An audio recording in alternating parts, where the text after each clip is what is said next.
Assalamualaikum warahmatullahi wabarakatuh. Sahabat semua dimanapun berada, kita berjumpa kembali bersama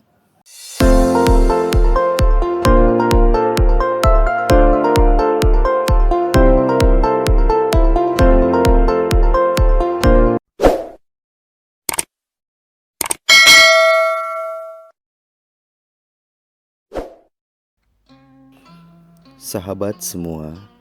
Kali ini saya akan bercerita tentang kisah Raden Arya Wiralodra. Siapakah beliau? Seperti inilah kisahnya.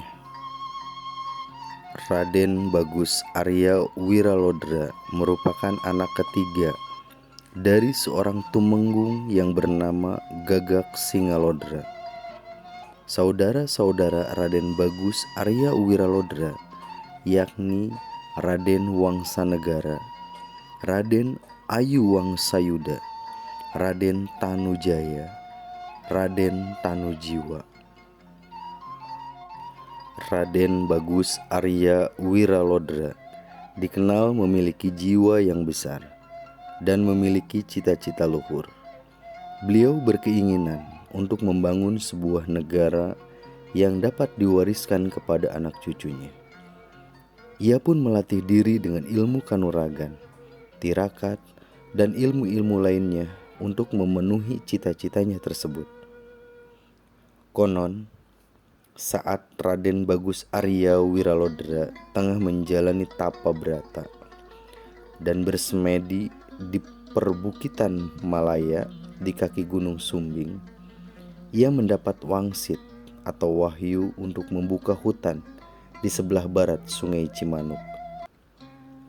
Wangsit itu berbunyi, "Wahai Wiralodra, apabila engkau ingin berbahagia beserta keturunanmu di kemudian hari, pergilah merantau ke arah matahari terbenam dan carilah lembah Sungai Cimanuk.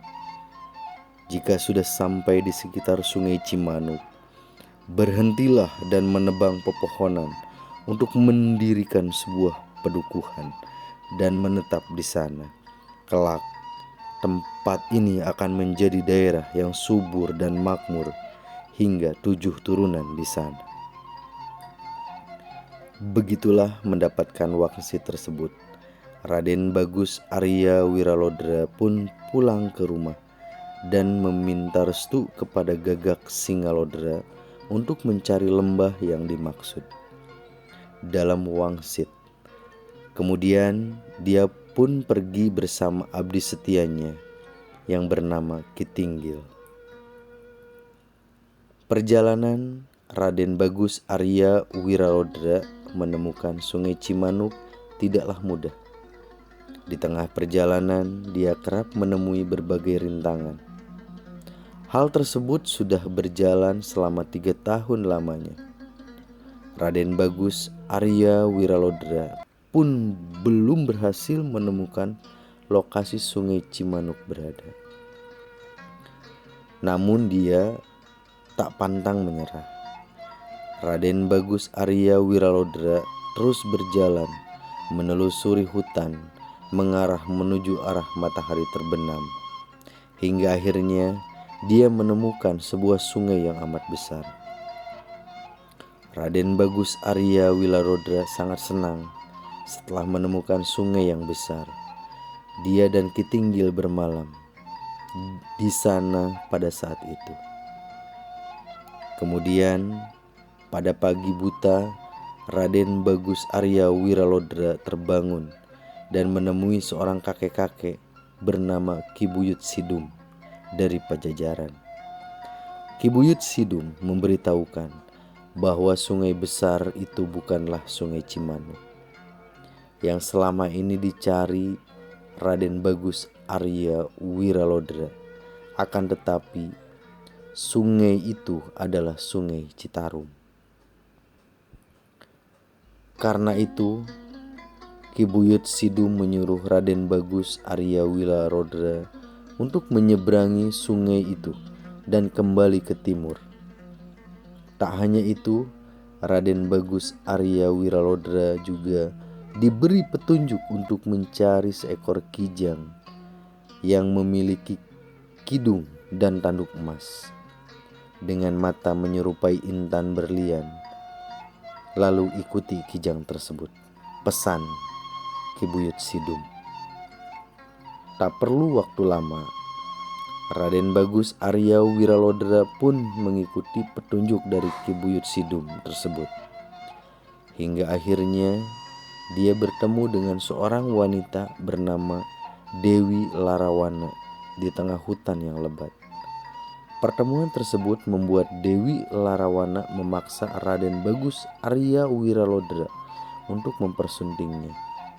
Namun Raden Bagus Arya Wiralodra menolak dan membuat Dewi Larawana marah, kemudian menyerangnya.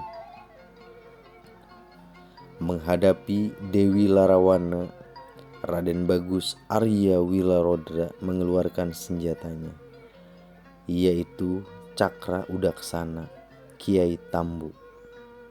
Gadis itu pun lenyap terkena senjata milik Raden Bagus Arya Wiralodra.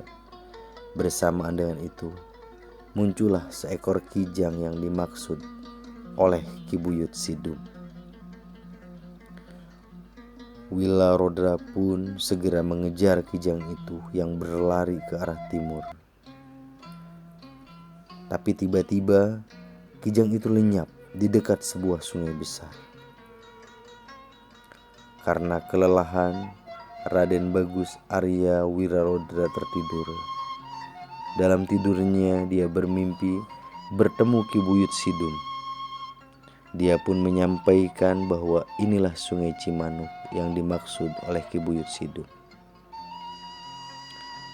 Memulai petunjuk dari mimpi tersebut, Raden Bagus Arya Wiralodra dan Ki Tinggil pun membuat sebuah gubuk dan membuka ladang.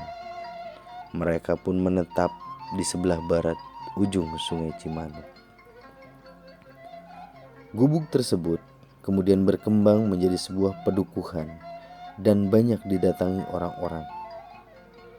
Pedukuhan di barat Sungai Cimanuk semakin hari semakin ramai dan banyak penghuninya.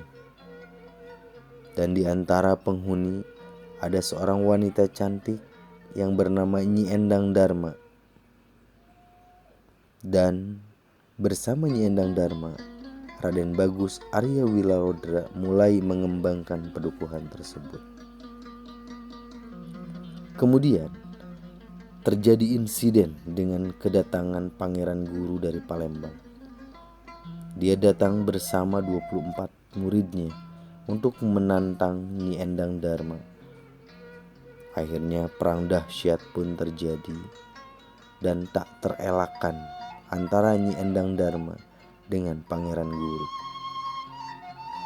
Setelah mengalami peperangan yang sengit, insiden tersebut pun berakhir dengan tewasnya Pangeran Guru beserta 24 muridnya. Mereka pun dikuburkan di suatu tempat yang dikenal dengan Makam Salawe. Mengetahui kejadian itu, Ki Tinggil melaporkan kepada Raden Bagus Arya Wiralodra yang saat itu tengah berada di Bagelan. Mengetahui hal itu, Raden Bagus Arya Wiralodra memutuskan untuk segera kembali ke pedukuhan di Sungai Cimanuk. Ia ingin menguji kesaktian yang dimiliki Nyi Endang Dharma karena berhasil mengalahkan pasukan Pangeran Guru. Setelah bertemu, keduanya pun saling beradu kesaktian. Namun ternyata Raden Bagus Arya Wiralodra lebih sakti daripada Nyi Endang Dharma. Merasa terkesan, Nyi Endang Dharma mundur dan berkata, "Dengan ini izinkan hamba meninggalkan padukuhan. Hanya saja pesan hamba harap diterima, yaitu nama hamba jangan dilupakan. Karena padukuhan Cimanuk ini kita bangun bersama-sama. Raden yang membabat, saya yang mengisi." Pada saat itu tepatnya pada hari Jumat Kliwon 1 Suro 1949 bertepatan dengan tanggal 1 Muharram 1934 Hijriah atau tanggal 7 Oktober 1527 diresmikan Padukuhan Cimanuk yang diberi nama Dharma Ayu. Setelah peristiwa itu, maka ditetapkanlah mulai hari itu sebagai hari jadi untuk Kabupaten Indramayu. Sahabat dimanapun berada, sampai di sini dulu cerita kisah dari Raden Arya Wiralodra yang merupakan salah satu tokoh yang sangat berperan penting berdirinya Kabupaten Indramayu. Mudah-mudahan kisah ini bermanfaat. Terima kasih. Wassalamualaikum warahmatullahi wabarakatuh. Sampurasun.